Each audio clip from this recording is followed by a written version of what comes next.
pleased that Professor Dirk Helbing is giving a seminar today, and he has got a PhD from Stuttgart University and is now Professor of Computational Social Science at ETH in Zurich. He has a Dutch tie also, because he's an honorary professor at, he got an honorary doctorate from TU Delft and is an affiliate professor there. And he's very well known in the complex systems field. Also is an external faculty member of Santa Fe Institute. And so we're really pleased to say to his talk on reinventing society from a complexity science point of view. So now I'll give the floor to Professor Helbing, and we're really looking forward to your talk. Hello everyone. So in these corona times it seems like everyone is running a little TV station. Thank you for the invitation, and I'm going to talk about reinventing society from a complexity science point of view. Well, if the slides would move on. Unfortunately, our existential problems have not been solved. We are faced with climate change, with financial, economic, and spending crisis, conflict and war, mass migration, terrorism, and I should add pandemics too. So every year there seems to be an additional problem. The biggest of all problems is probably that we lack sustainability. We are overusing renewable resources, and that basically creates a very dark perspective for the future. According to the Club of Rome, for example, the Limit to Growth study, we would eventually see a collapse of our economy and also a significant reduction of the population in the world. And that is actually some pretty scary perspective. So the question is, how can we solve our problems within the time that we still have to fix the system? And one of the approaches that people put a lot of hope in is the digital revolution. And so now we're basically living in a time of big data. Data is being collected about everything and everyone. Within just 1 minute, an incredible amount of emails and Facebook posts is being sent, and all sort of information is being produced and shared. And that data is being collected, evaluated, being used for machine learning, and then used to control the world. So with all the data that has been collected, is being accumulated all the time by secret services and companies, a lot of things are possible. And so people have been working on a digital crystal ball. Not only the military, there are also various companies like Recorded Future or Palantir, for example. And not only this, we are being recorded too. So this is being called profiling, and it ends with digital doubles. We are basically put on a couch and evaluated, our personality, our psychology. It's all available online. And so there are these digital doubles, and what are they being used for? Among other things, for world simulation, right? This is something that we learned from Edward Snowden.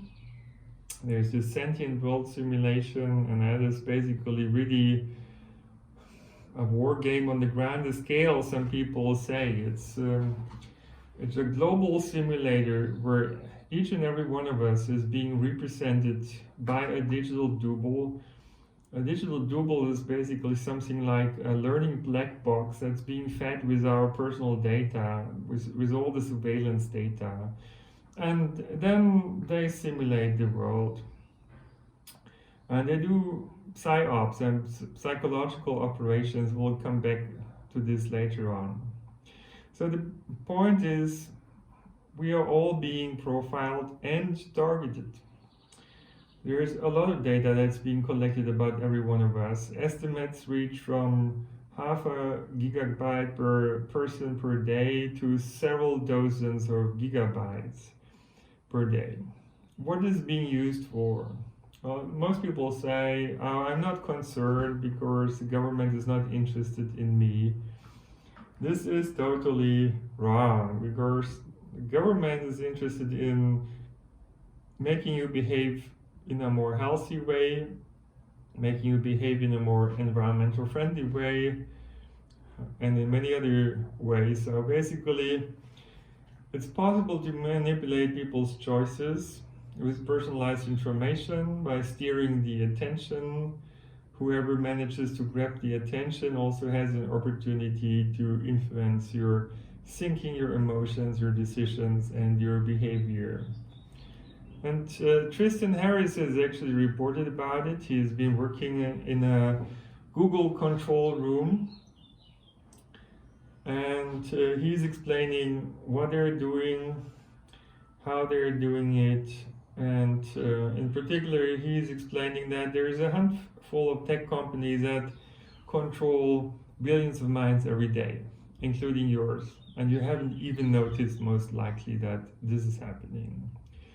How does it happen? Well, basically our brain is using only 100 watts of energy, and it's pretty efficient, but it also takes shortcuts, makes simplifications, and that can be used basically to hack the brain. There are cognitive biases, and there are many ways to trick our perception, our thinking, our memory, and so on. And these kind of things have been mapped out by secret services and basically put into digital ways of manipulating people, not only enemy spies or other people. Basically, this is a new kind of propaganda that's being applied to everyone these days. So it's basically weaponized propaganda AI that knows us better than we know ourselves, and that means it can manipulate us better than even our friends and family members. This is pretty scary, because the companies that know so much about us that they can do that, we typically don't know even by name. And still they can manipulate us. While on the other hand, we select our friends very carefully because we know exactly that they could manipulate us, and we want to be able to trust them. This is not the only thing that's happening. In some countries, there's also a citizen score on the attempt of behavioral control, much stricter than what I've described before. Some people think people are misbehaving, they're irrational, and that should be corrected.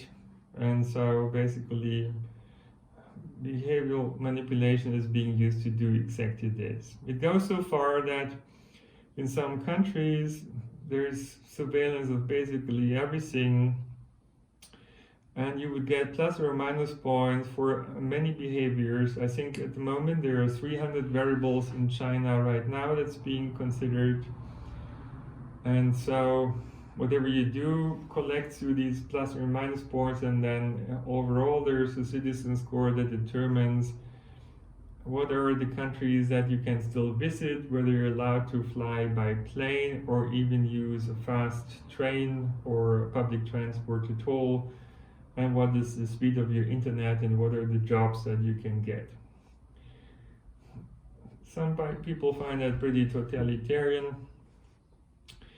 And this is all an attempt basically to optimize the world, this non-sustainable world, in the hope that we would basically manage to get through difficult times if being controlled by something like a super intelligent computer, super intelligence, something like a digital god, as some people would say. But the problem is, this machine learning basically runs on old data. That's previous data is being used for the machine learning, how the different components of this world behave, and then you simulate different possible scenarios, select one of them, and try to implement one of these better scenarios and impose it on the world by behavioral control. Unfortunately, this is basically continuing old thinking and outdated behavior in a sense. And that's why I personally would recommend a different approach, also because the concept of a data-driven and AI-controlled society lacks the consideration of everything that cannot be well quantified, including human dignity, love, consciousness, freedom, and creativity. That means particularly those things that are important for us, that make us human, that make us really esteem our world, our life. These things are being ignored by a data-driven society, and so basically they're falling out of the future society that's being created by digital means. I think this is very dangerous because it might be the perfect society for robots, but not for humans. And we should realize that we're living in a complex world, which is highly connected, highly networked, highly interactive. And this complexity has certain kind of implications. The implications include that there are limits of predictability and the illusion of control. I think the corona pandemic has shown it to us pretty clearly that we have these limits and illusions of control. And in fact, the big unsolved problems of the world result from systemic instabilities, where little variations in speed would basically be amplified. There would be a domino effect, and in the end something happens that nobody wanted to happen, in this case a traffic jam. So why do we have these kind of situations? And this is, as I said, because of systemic instability, when things get out of control. And in fact there are many examples for this, right? For example, crowds of people typically self-organize in a way that forms lanes of uniform working direction, that creates a very efficient pattern of movement. But if the density is too high, it could happen that this coordination pattern breaks down, and instead you get a crowd disaster. And people would be killed even though nobody wants to kill anybody else. A typical outcome of systemic instability. We know systemic instability is also from supply chain management. Take the beer game, for example, even difficult for managers to handle. Take booms and recessions in the world economy. Take crime, where you also find these cycles of instability. Or take tragedies of the commons, overfishing, for example, or the exploitation of the environment, the pollution of the world, the climate disaster. All of that results from collective action that's not favorable to the system. Where cooperation would be favorable, but cooperation is unstable, as the free traffic flow was unstable in the movie that I showed you before. And due to that instability, a tragedy of the commons results, because cooperation is risky and exploitation is tempting. And we all have to pay the price for this in the end. Same thing for conflicts as results of social instabilities. Just think of divorces, Typically a result of conflicts that got out of control. Nobody wanted this to happen. but it still happens, pretty frequently in fact. And similar things happen between people, different countries and so on. So it would be great if you would learn why this happens, how this happens, and how this can be prevented. And there are revolutions, and again over here suddenly a system gets unstable and something entirely new happens. Now things have become even more complicated since we network the world intensively. And so basically everything we do has an impact on others or on the environment. In many cases those impacts are not the desired impacts, because there would be side effects, or there would be feedback effects, or there would be cascading effects. And so basically if we combine risk and complexity, then this creates uncertainty. And that's something that people really don't like, because it makes systems unpredictable and in many cases also uncontrollable. Take this example, for example.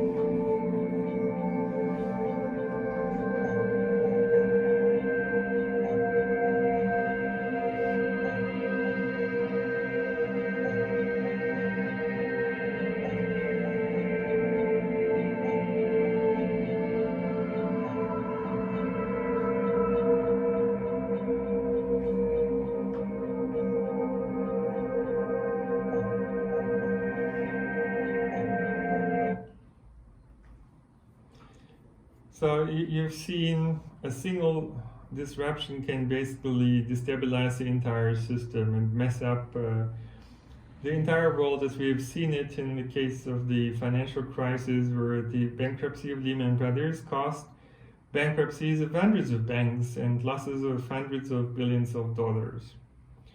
And obviously we still haven't managed to fix the problem since.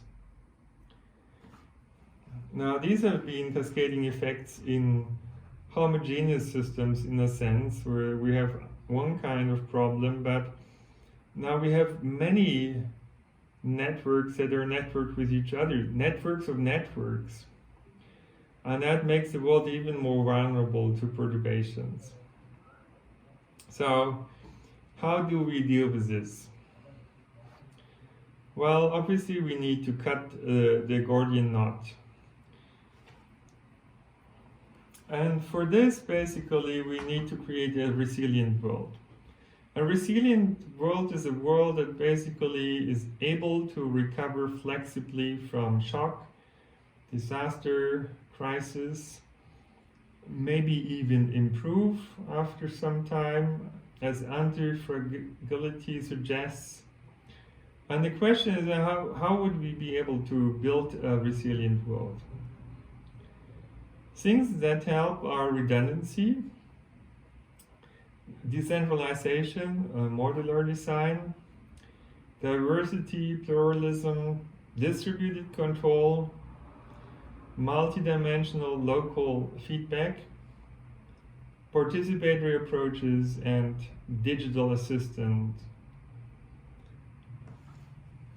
So that implies a new paradigm. Rather than a world that is controlled in a top-down way from a control center, and rather than manipulating people, we should actually empower people and support their coordination. This is the idea, and I'd like to illustrate that for a couple of examples. So, pedestrians. We've been working on models of pedestrian behavior for quite some time. And it turns out that the social force model can actually reproduce quite a number of observations.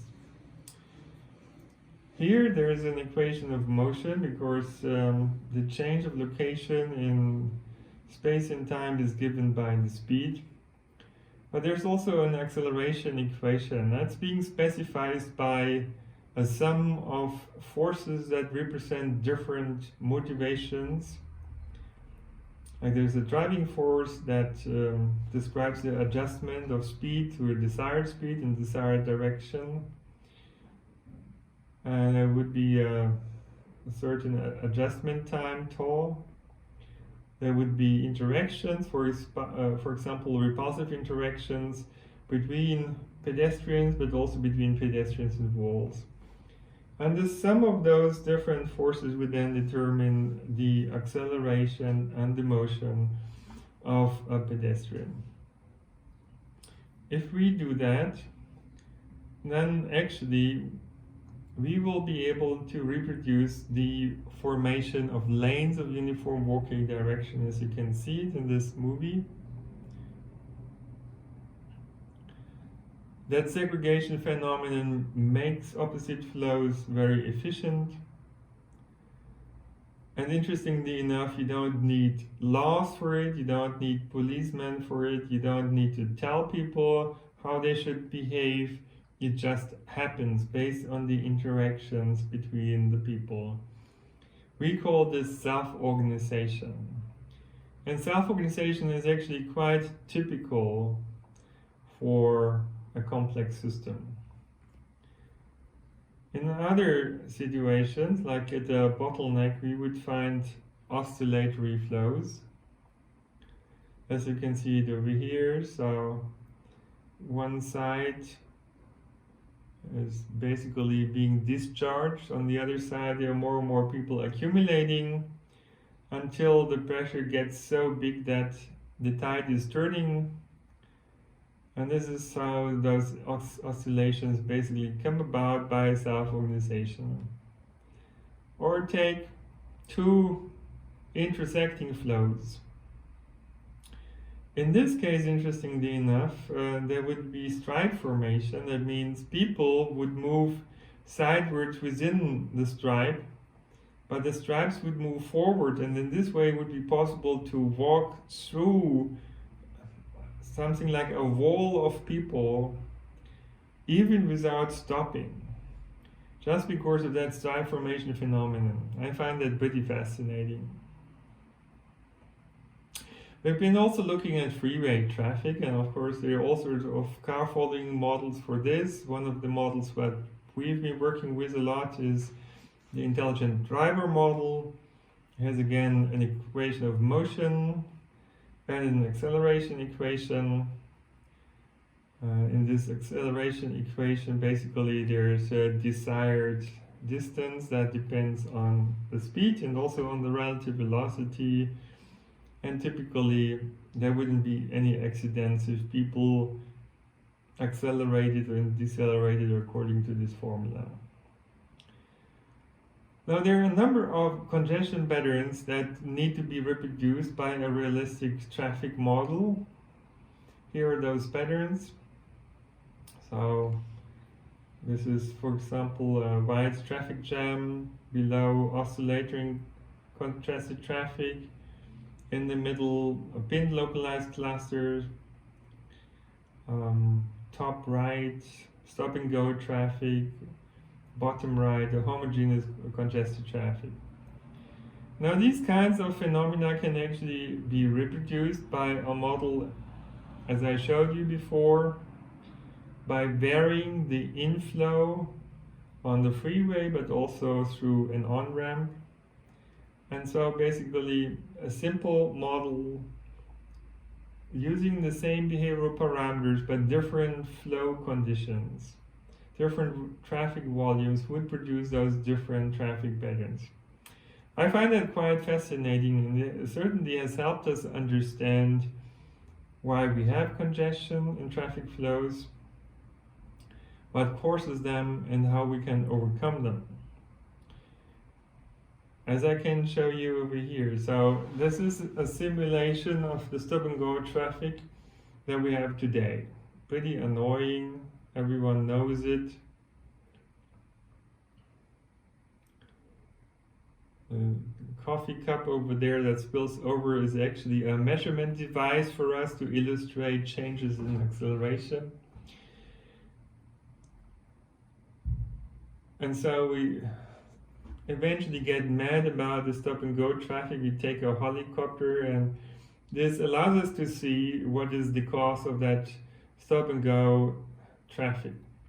So there's an on-ramp and people want to sneak in on the freeway. That disrupts the flow a little bit. Those disruptions are being amplified and that causes the stop and go traffic. Now imagine we would equip those cars with radar sensors that measure the distance and relative velocity, and that would accelerate the cars slightly different from how human drivers do it. And as you can see it, the traffic jam dissolves. We'll have free traffic flow again, even though the inflow stayed the same. So how did we do that? Basically, we changed the interactions. We call that mechanism design. And this is being done by real-time measurements and real-time feedback. That is the trick. The real-time feedback changes the interactions between the components of the complex system. The system still self-organizes, but there would be a different outcome of that self-organization, an outcome that we'd like to have. That means rather than fighting against self-organization in complex systems, we're using that principle to our favor by changing the interactions in such a way that we would get what we want for free. The system would do it for us by itself. And then we were asking ourselves, can we also manage more complex situations like urban traffic flows, where we today sometimes have situations like these, terrible gridlocks, obviously. And then when I was in Egypt, I found this. This is pretty fascinating because there's no traffic light, there's no policeman, and most of the time people don't have to stop. Even though traffic is highly diverse. So how does that happen? Basically, there's a unidirectional flow in the front, there's an opposite unidirectional flow in the back, and there's a buffer in between that allows people to adjust their speed in such a way that they would find a gap when they want to cross the flow. It's that easy. So if we come up with the right kind of designs, then basically we would support self-organization. If we choose the wrong designs, then self-organization wouldn't work. Yes, and how have we basically created that self-organization? We've been inspired by the oscillatory flows at bottlenecks that we've seen in pedestrian simulations. We saw it by ourselves. Aren't intersections also something like bottlenecks, just for more flow directions? Couldn't we have self-organized oscillations that determine the traffic lights rather than the other way around? That means, couldn't we have the traffic flows control the traffic lights and the traffic lights control the traffic flows? Of course, in the end, it's circular, but so the idea is to have a bottom-up approach. And let us actually compare those new ideas with what we do today. In many cities, of course, there's a traffic control center. That traffic control center is collecting data from many places in the city, and then it's trying to figure out an optimal control scheme, and that's being implemented, if not imposed, on the entire city. And we would think, well, shouldn't that be the optimal way of running traffic in a city? Well, the issue is that there are so many control parameters that you cannot actually try out all the control parameters in real time. And so you have to simplify the control problem, and what people often do is they they would determine optimal control schemes for typical traffic situations, say Monday morning between 9 and 11, or Friday afternoon between 3 and 5, or before and after a soccer game or whatever. And I would basically then use that pre-manufactured optimal control scheme and apply it. And it turns out that actually the variability of flow is about as big as the average of the flow. And that means you would have an optimal control scheme for a situation that never occurs.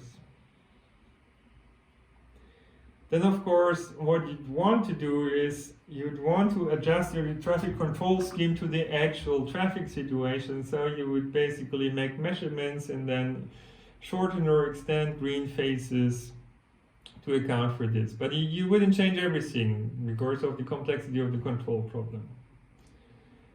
So, would that be the best way of running traffic?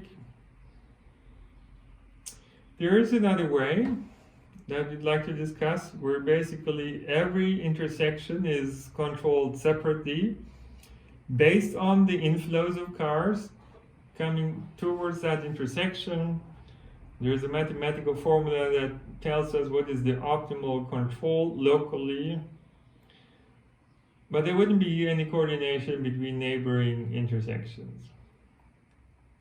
So we would probably think that this Homo economicus approach, where everyone tries to do the best thing but doesn't care about the neighbors, would probably not do as well as the centralized control based on this benevolent dictator idea that I described before.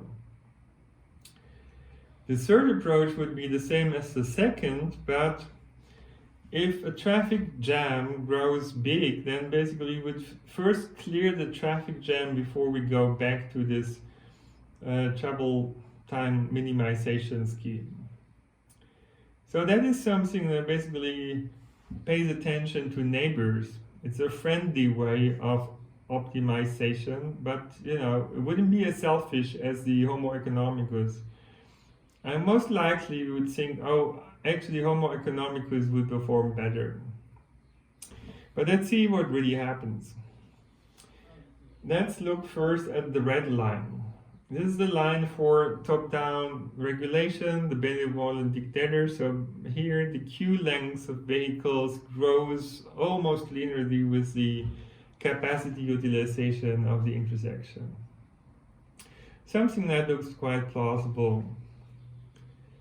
Now, if we compare this with the selfish optimization based on the Homo economicus principle, every intersection tries to do its best without caring about others, then that's a violet blue curve. It turns out that this is much better for small capacity utilizations, and queue lengths are much shorter. But then around 0.6 of capacity utilization, you find an explosion of the queue lengths, and basically the control scheme breaks down. And the traffic control center would say, well, see, this is why you have us, why you pay millions every year for our traffic control center, because you want us to come up with a good control scheme at high capacity utilizations.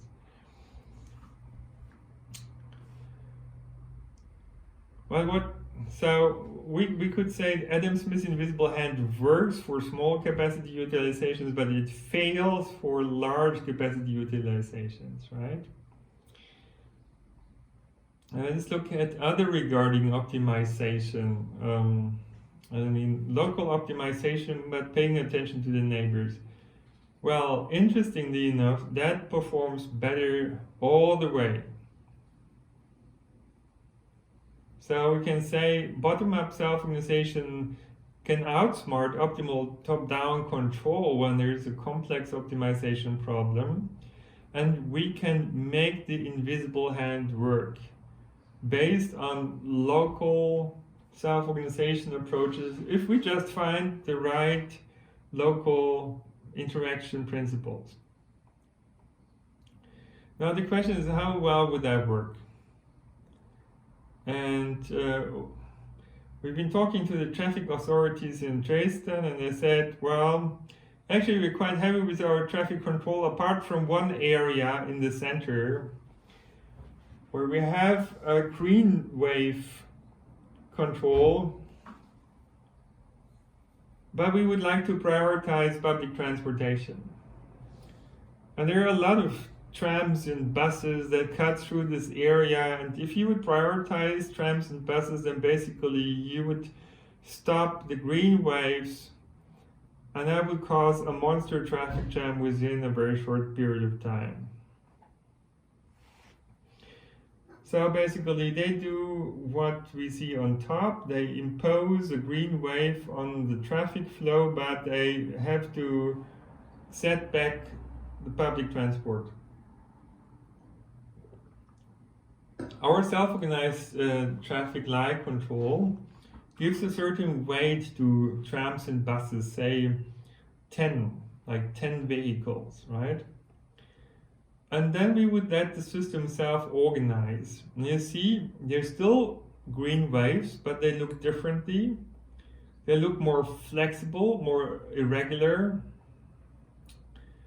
And this is what allows basically to prioritize public transportation, but still have a green wave. Now the question is, how well does it perform? And it turns out that actually public transport gains a lot because it was neglected before. But even individualized motorized traffic would have a slight advantage. And pedestrians and cyclists would also gain a lot. And the environment. So going away from centralized top-down control of a complex optimization problem towards a local self-organization and coordination approach can actually outperform this optimization approach because it responds flexibly to the actual situation. Now this is pretty unexpected, I would say, and then the question is, can we also apply that to society and our economy? And Elinor Ostrom would certainly agree that we can do that because she got the Nobel Prize for empirical studies of self-governance, and they showed that those systems would be efficient given proper design principles, and she came up with at least 8 principles that had to be fulfilled in order to allow for that self-governance to work. Right? So let me talk about some examples. One of the problems that we're concerned about is tragedies of the commons where cooperation often breaks down, as we see it on the left of this border between Haiti and the Dominican Republic.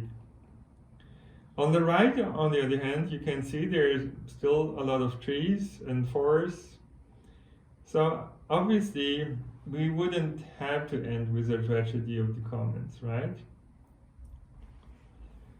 Now, interestingly enough, there is a number of decentralized mechanisms to promote cooperation and social order that can overcome tragedies of the commons. Among those principles is direct reciprocity. I mean, people would interact repeatedly with each other, and basically something like a tit-for-tat dynamics could emerge, and so it turns out it's better to be nice to the people you meet again and again, right?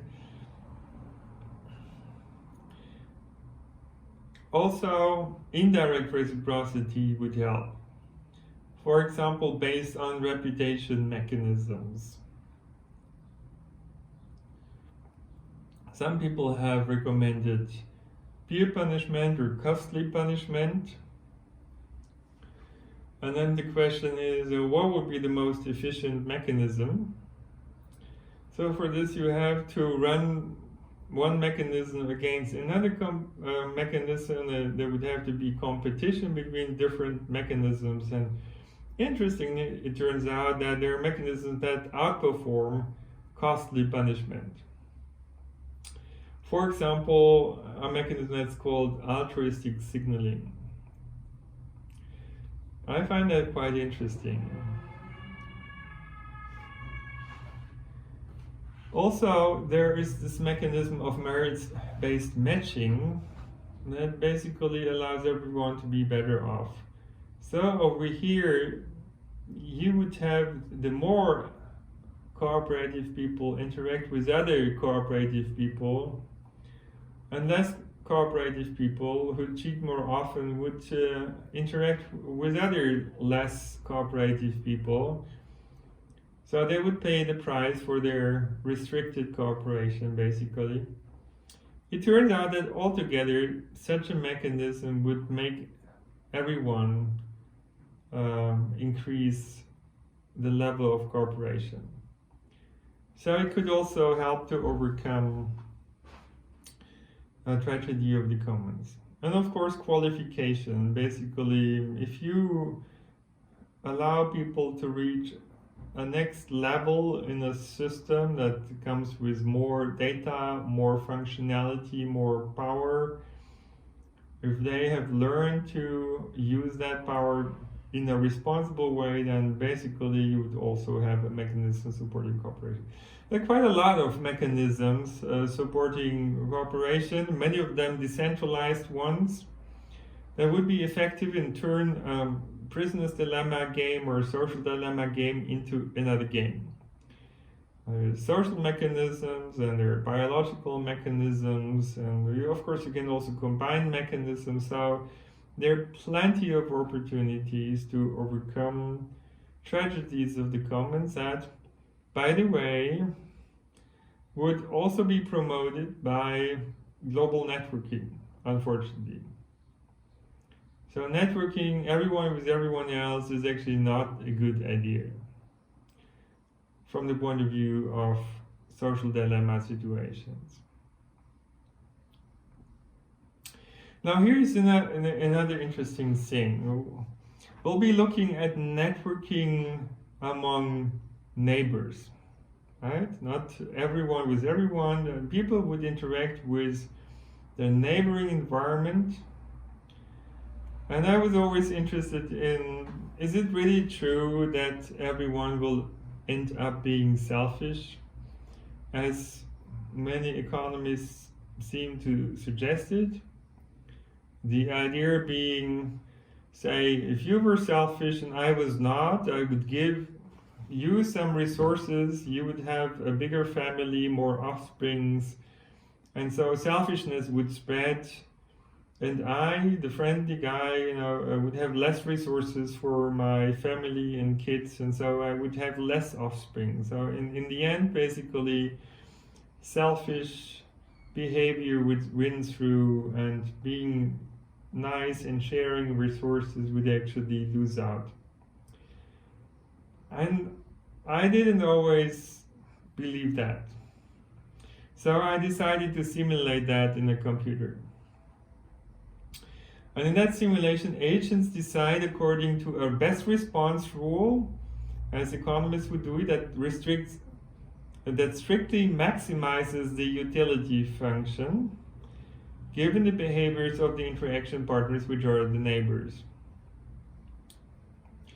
Now, the utility function is assumed to consider not only the own payoff, but also to give a certain weight to the payoff of the interaction partners. This weight is called friendliness, and we set it to 0 for everyone at the beginning of the simulation. I mean, in the beginning, everyone is unfriendly and totally selfish. Hell on earth, right? Now comes biology into the game. Friendliness is assumed to be a trait that is inherited, either genetically or by education, to offspring. The likelihood to have an offspring increases exclusively with the own payoff, not the utility function, because you have to pay for the food, right? The payoff is assumed to be 0 when a friendly person is exploited by all neighbors that means if they all defect, So basically, that friendly guy is like Jesus. He's always friendly to everyone, no matter what, and he's being exploited, and he has no kids, right? That's what actually happens. Yeah. So, and then the inherited friendliness value tends to be that of the parent. There's also a certain mutation rate, but we have specified it in a way that it wouldn't promote friendliness. So the expected friendliness value after some time would be 0.2, but we will find much higher friendliness values because of self-organization in the system, or co-evolution, we could say. So this is the so-called phase diagram. So economists are right most of the time. You can see Homo economicus would result. But there is a corner where you see the blue circles over here, where Homo socialis results. I mean, basically people with other regarding preferences would win through eventually. That happens actually when offspring are raised in the neighborhood of the parents, which is exactly what humans do for a remarkably long time, say about 18 years plus minus, which is unusual compared to animals, for example. So, in fact, it is expected that people would develop this network thinking. They would eventually develop a preference for being social, a fairness preference if you want, a preferences for cooperation. And it takes actually several dozen generations to get there. But then eventually it will happen, So the average friendliness will go up dramatically, and also the level of cooperation. It means in the beginning, if you look at the right panel, panel B, blue line is the average payoff for cooperators. You see that in the beginning, the defectors that exploit cooperators are doing much better on average. So cooperating doesn't pay off. It's painful. But then after 50, 60, 70 generations, suddenly there is an outbreak of cooperation, and cooperators do much better than defectors because there are enough of them, So they're basically conditionally cooperative, and if there are just enough cooperative neighbors, then they would cooperate as well. So it needs somebody that goes through this painful process of being friendly, even though everyone is exploiting them. But if there's some of them in the neighborhood, then it could trigger off a cascade of conditionally cooperative behavior of others, and cooperation would win through. So eventually, even though people start with zero friendliness, after 50, 100, 200 generations, there would be a distribution of friendliness values around 0.4. Not everyone would have the same friendliness value, you know this, but it's also known that people are much friendlier than expected. So here, individualistic means selfish. But you can see that a lot of people have some degree of pro-social behavior in reality. So this is happening. Even Adam Smith actually knew about this. He said, however selfish man may be supposed, there are evidently some principles in his nature which interest him in the fortune of others and render their happiness necessary to him, though he derives nothing from it. This is the other book of Adam Smith, that economists don't like so much as the first one, The Wealth of Nations. But anyway, we should consider that, because it could really change the world to the better, dramatically. And we could support it with digital assistance. in a diverse world, and I said before that diversity is really necessary to survive, to be resilient. In a diverse world, we need to create interoperability. We don't want everyone to be the same, I hope. Every people has strengths, and we would want to be able to learn from them and combine them with each other and solve the world's problems locally. And I will come to this later on. I've been working on an idea that I call interaction support processor. And here we're looking at two persons that could engage with each other in an interaction or not. And there are four possible outcomes. There could be a lose-lose situation, I mean both are worse off after the interaction.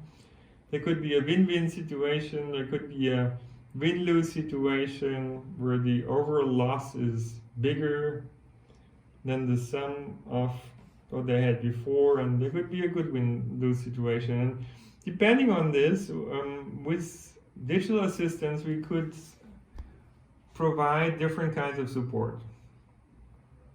We could support situational awareness.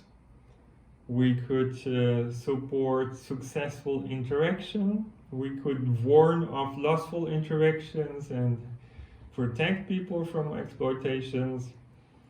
We could incentivize certain kinds of interactions that would turn a win-lose situation into a win-win situation.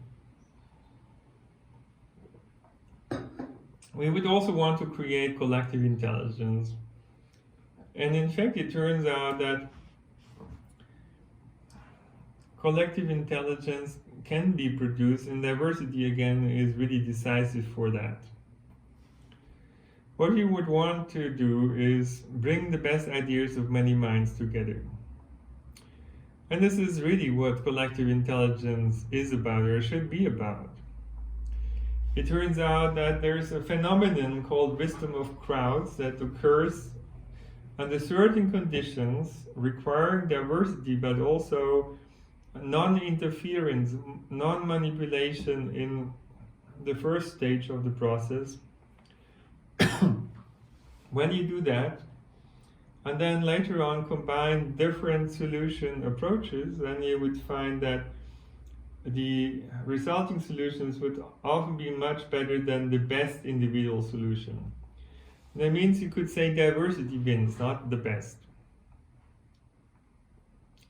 And this is what I imagine should be the basis of the digital democracy of the future.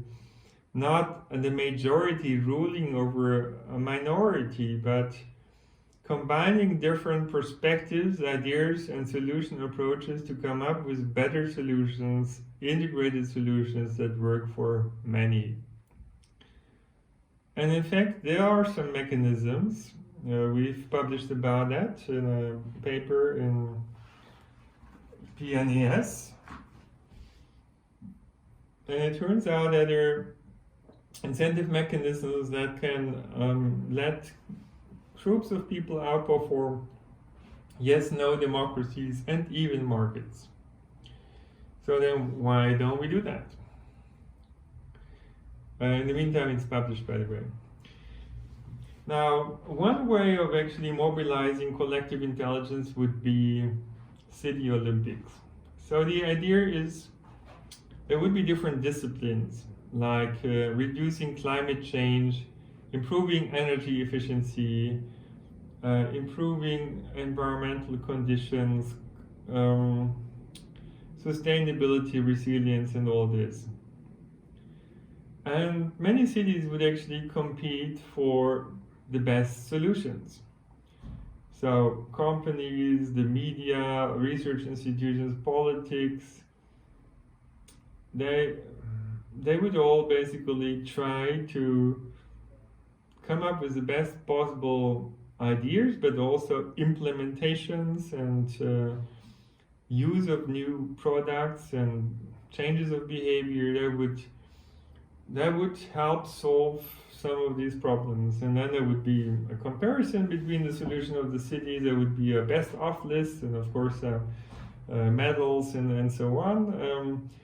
But after that competitive stage, there would be also a cooperative phase, because all the solutions would be open source and Creative Commons. It means any city could take any of the solutions developed. Companies could take them, develop them further. They could actually combine different solutions with each other. So here you can see how we could really unleash the collective intelligence of the entire world, focused on cities and regions around them. So there would be a new paradigm of globalization, and I call it globalization. I mean, we would think global, have global goals, but we would act local and diverse. We would experiment, we would learn from each other, and we would help each other. And we started working on such a concept in 2019. We had a little Climate City Cup.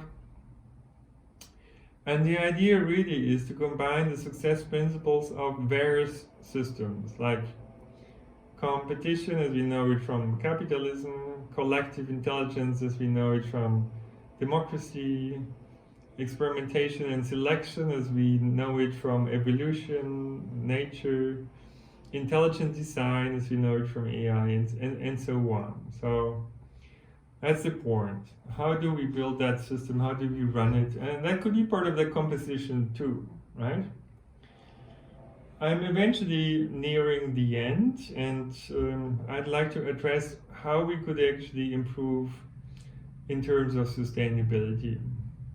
And we are working on a new socio-ecological finance system for that. The point is that society is a complex system, and it cannot be steered like a car with a kind of either go left or right. A complex system actually requires many real-time feedback cycles for successful control. Take our body, right? Our body, of course, has a brain, but the brain doesn't determine all the molecular processes in the body.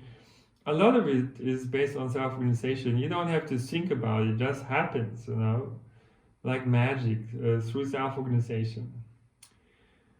But it's not run by one control mechanism like money. But there are many of them, like there's a water cycle, there's a carbohydrate cycle, a protein cycle, and so on. In society, we have so many goals. We want prosperity, we want sustainability, we want to have health, education, culture.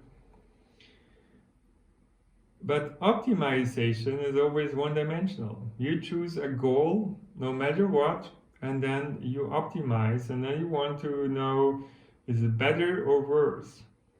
And that's a one-dimensional comparison. And so basically the complexity of the entire world is mapped, is projected on one dimension. If you do that for a couple of decades, you will create a lot of trouble, right? Because we've been optimizing profit for a long time. Now we have suddenly climate emergency. Now maybe we change the goal function and do it for 30 years, and we'll have another kind of emergency, I can tell you, because we're going to neglect all the other goals if we put one in front of all the others. And this is how today's supply chains work. They're pretty linear, they're pretty hierarchical. Nature, in contrast, is organized in a very different way. As you know, nature is really master in recycling. Everything is being recycled, everything is being reused, but it's not at all organized in a hierarchical, linear way, but there are cycles in there. You cannot say this is the center of everything. It's the same thing for ecosystems, right? And in many cases, there's a symbiosis between different kinds of species. Think of our body again, the microbiome. There are actually millions of bacteria in our body. And like a few decades ago, we would love to get rid of all the bacteria, but in the meantime, we know they're part of our machinery. They're not only digesting, it's also part of our immune system. They're doing a lot of good things for us. We are not just a person, we are an ecosystem. There are 10 times as many bacteria in our body than body cells. It's just amazing. We should learn from these kind of things. To learn how to create a circular economy, because at the moment we're throwing away so many valuable resources, cars, tables, furniture, computers, smartphones, stuff that is enough for everyone in the world, I would say. The problem is not that we don't have enough resources, the problem is that we're throwing away so much of those valuable resources, and we should turn this into that. But how to do that? We try through political regulation, laws. It's slow, it's not extremely efficient, and we probably need a different approach. And here's one.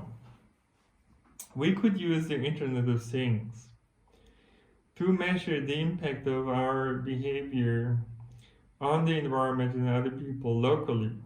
We don't need to have that all in one database. We've been working on such a concept. We could be using this to map noise, CO2, and waste of all kinds, potentially valuable resources, poisons, and also positive impacts of our behavior. We could measure all that locally. And temporarily, in order to create a temporal feedback, what we would want to have is an increase of positive externalities, a reduction of negative ones, and fair compensation, right? And we could build that. We could combine measurements with the Internet of Things with new kinds of incentive systems. Each measurement could define a new kind of currency, different kinds of money. They couldn't be converted cheaply into each other, as this is the case today in the financial markets. So we would have a multi-dimensional real-time feedback system that we could build combining Internet of Things and blockchain technology, and it would introduce new forces into the market. Rather than regulating the markets, we would introduce new forces that would support the co-evolution towards a circular and sharing economy. Because you couldn't only earn through the classical profit mechanisms, you could also earn other currencies for socially beneficial production schemes, for environmental friendly production schemes and all this. And so there would be many more incentives, and that would allow us to take care of many more other goals that we actually have. And so what I think is that success principles of a complex world, of the world in the future, would be co-learning, co-creation, coordination, cooperation, and co-evolution. Because network effects make all the difference. We currently experience a transition from a component-dominated to an interaction-dominated world. Collective intelligence could help our society if we learn to combine different perspectives, ideas, and solutions with each other to the benefit of many. And this multidimensional real-time feedback system could help our nature by becoming more sustainable, by creating an economy that wouldn't overuse resources. With this, I'd like to end. Okay, thank you very much for this very inspiring and clear lecture. And let's clap. Let's thank Yeah. Thank you very much. So then I saw already a few questions on the chat, and I'd like to start with giving the floor to Anna van Brugge. Hi. Yeah, thank you very much. A very interesting talk. I was very interested, and I think this is like my question in general. I'm trying to think how can I tie different questions together, maybe even. Like what I find was very interesting is like how do we make like a translation from what we learn in the models like to reality. And like I saw, I think it was very interesting there's this about this cooperation that we could like increase this. I was curious also like how, like then on the one hand, like there's a strong reliance maybe also on like digital interventions and things, like how can you kind of speed up this process of having more friendliness and cooperation in a better world, I suppose in the end is like the goal. And how do you then ensure like with also introducing all these digital technologies or solutions that you also equally like build capacity in the people to do this, or how could you have like kind of social processes and digital processes go together, I suppose would be my question. Yeah, so I think a lot of this is actually happening already. So we see new trends and movements like open data, open access, open innovation, open source, citizen science, maker spaces, fab labs, all these kind of things. There are a lot of people who want to make a contribution to a better world within their possibilities. Unfortunately, it doesn't get that much support, I would say, from governments, and we haven't seen governments spend much money on e-government and on digital democracy and a digital upgrade of democracy. Part of it has happened just in the recent weeks as parliaments would otherwise have been closed down if there wouldn't have been new digital tools in order to keep things running. But we have focused too much on the top-down approaches, I would say, like United Nations on the one hand and global corporations on the other hand. And I think it wasn't enough to fix our problems on time. And that's why I said we need a third pillar, actually, which is the City Olympics in order to mobilize citizens and stakeholders bottom up locally and come up with locally adjusted solutions. That certainly can be put on the way, and I think also universities can do much more than they typically think, because a typical university has more than 10,000 students, right? WhatsApp was created by 15 people in the beginning. Now it's an app that's being used, I think, by about 2 billion people, right? Like, if we would just use the new opportunities by the digital revolution, we could actually probably make a contribution to a better world. I do observe, however, that it's not being supported to the extent that I would see it, and to some extent there's even a disruption of attempts to build alternatives, even though we so desperately need them. But I do think we shouldn't be irritated and just keep going and do what we think needs to be done in these times.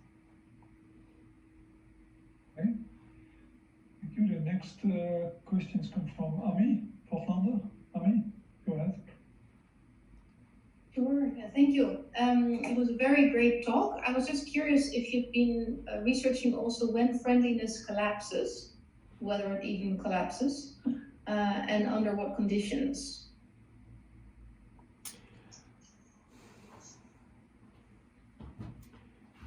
Yeah, I wouldn't go so far to say that there is a definite and final answer.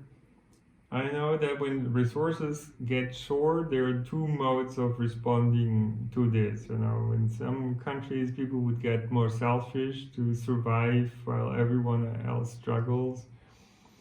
On the other hand, we know that those people who live in the desert for thousands of years, they know they cannot survive if they're selfish. They can only survive by being social. And so for these times of scarce resources, we might actually learn a lot from these so-called primitive people, because they're best prepared for times of shortness. So I wouldn't see it's primitive. It's actually a very special culture made for tough times. But there's another problem, because there are always some people who like to hack systems. Every system has strengths and weaknesses. In many cases, the strengths are also weaknesses if you kind of use them in the wrong way. And some people love to do that for selfish reasons, and then to bring down a functional system. Yeah, one would have to look for ways of hacking these kinds of systems in order to protect these systems from such attempts. Typically, what helps is if a system is ever-changing, with the variables on which the cooperation is based would change over time. So the bad guys would be running behind the good guys who built the cooperation, because they first have to figure out how it works, and then have to learn how to hack it. And by the time they've learned to hack it, there would be again a new mechanism on which the cooperation is based. And that could be done also with that multidimensional finance system that I've proposed. Because here you can come up with new measurement procedures and new incentive schemes. So when one incentive scheme fails to work well, because somebody has found a way to hack it, and other currencies would make their way become more successful and more important instead. So we would have this ever-changing ecosystem of currencies to create a multi-dimensional feedback system. Okay, nice. Any follow-up, Amy? Yeah, I don't know too much about it, but I have heard that the bad guys, or the leeches, or whatever you want to call it, in an evolutionary system are sometimes key in order to keep it healthy. Like the orchids in a wood, for example. So you need something to keep the people out of complacency, I think. So would that be something that you could see the bad guys as well, or is that not part of your model, that you actually need some leeches, or whatever you want to call them? What you say reminds me a little bit of the way the immune system works, right? Yeah. So if it wouldn't be exposed to all sorts of bacteria all the time, then it wouldn't be as powerful as it really is. However, it's also in a sense a bad excuse for bad guys, because they're saying, we're making sure that the system is working well because we're challenging it, and we're kind of the bacteria that is making the societal immune system more powerful. I wouldn't accept that excuse. I would say if we needed to have bad guys, we should elect them. And they should have the job, basically, to find weak spots of the system. But they would have an official mandate by the society to do that. And that would be okay with me, but to say, I've chosen to be a bad guy because I claim this is going to help society, and I'm even a superior kind of species because, I'm an engineer who's improving society. No, I'm not accepting that kind of argument. They need a mandate. Clear. Thanks. Okay, next question is by Kazik Charnoki.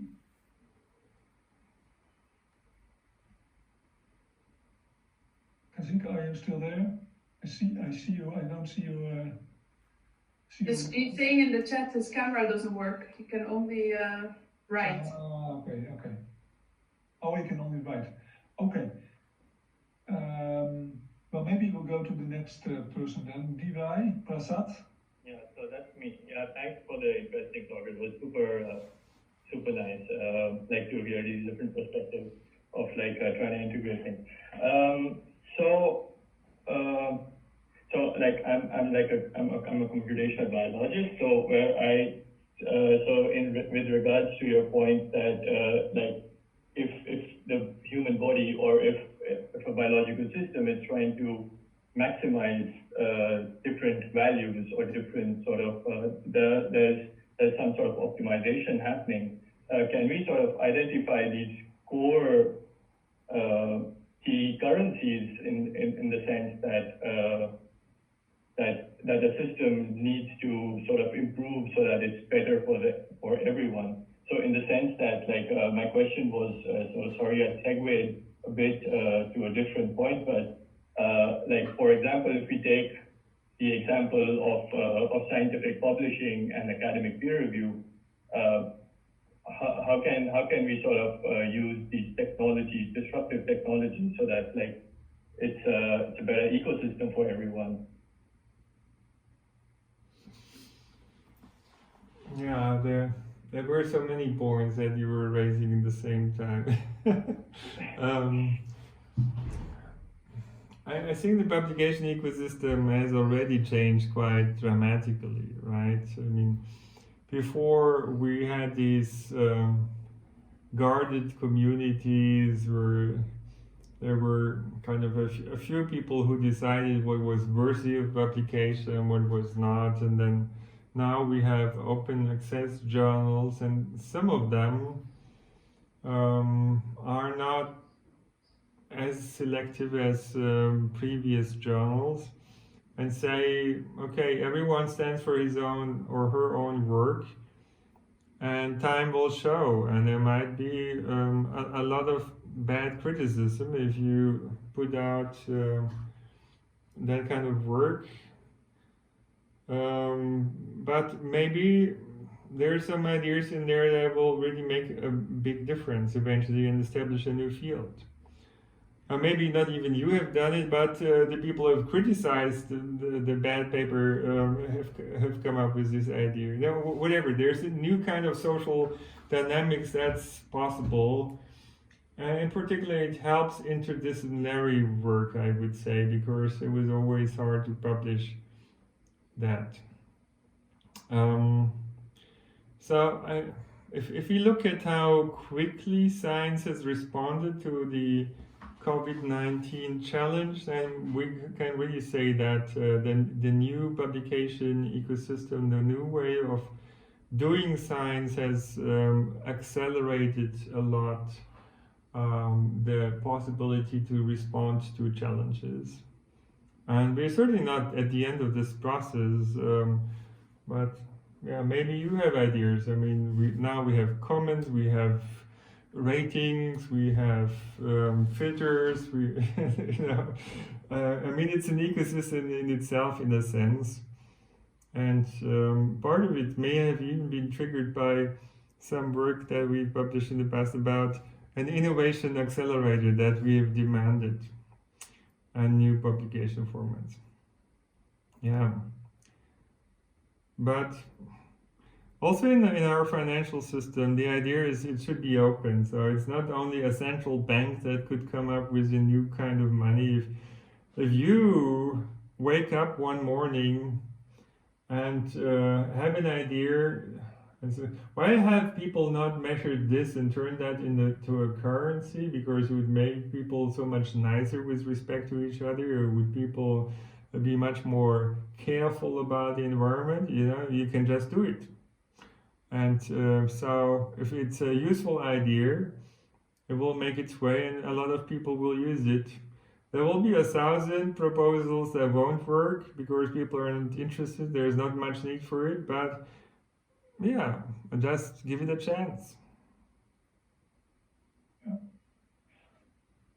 Okay, I will read Kazik's question, which is in the chat, because he has no microphone, and no, I cannot speak.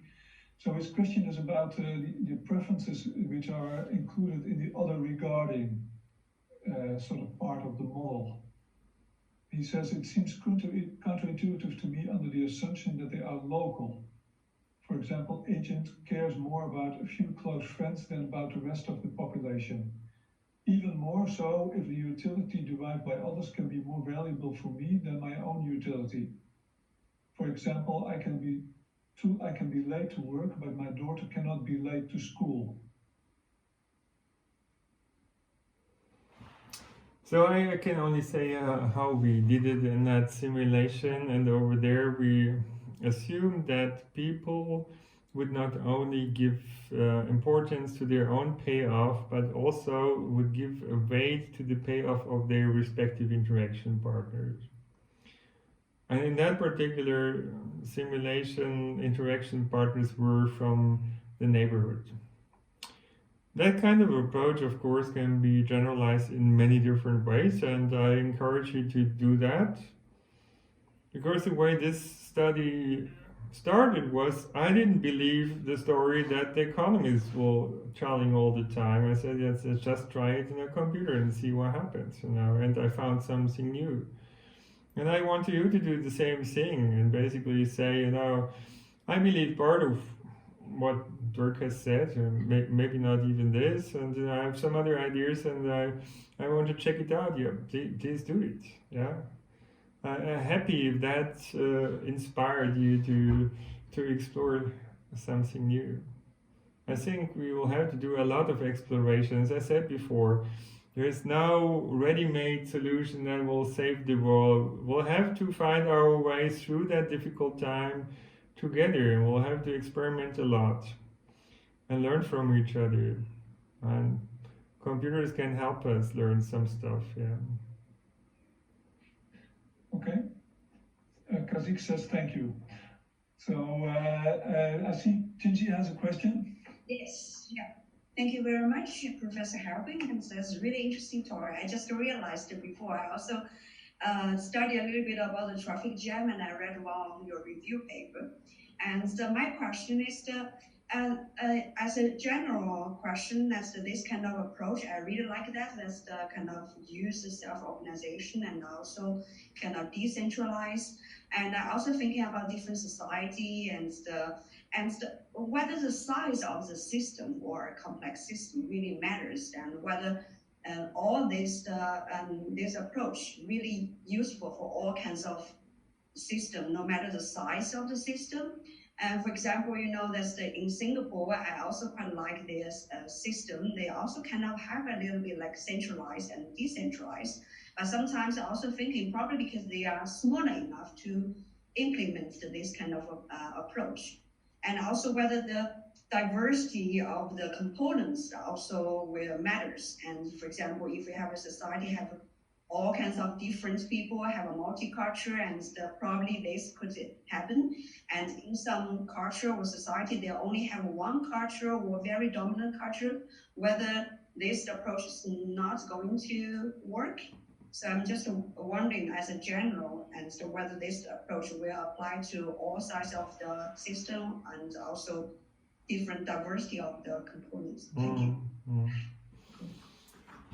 Yeah, that's why I was basically suggesting to focus on cities and regions as the third pillar of action, because it's sufficiently small to allow for individuals to have an impact. There's always this challenge of centralized versus decentralized. I know Singapore is experimenting a lot with this. I'm always very impressed that it's possible to talk to decision makers, even at high levels, they have an open mind, and it's, there's still this level of interaction possibility, which is, I think, very important. I cannot have that with a national government or so. I can be professor and famous. I wouldn't care. I would just not have a meeting. It's so no matter how many ideas I have, it wouldn't help the world in a sense. That's a tragedy.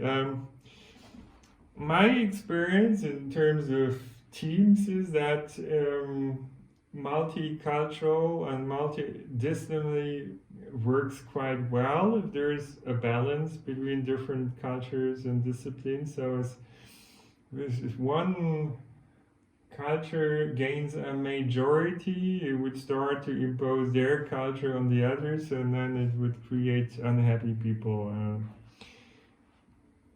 Obviously, however, we have different modes in our world. So there's some highly multicultural cities, and in other cases they're more homogeneous. And as I said before, there's no one-size-fits-all approach. And I imagine that cities with similar characteristics and problems would create alliances to learn from each other. And there could be multicultural cities around the world that create this cooperation networks, no matter what is the continent they're in.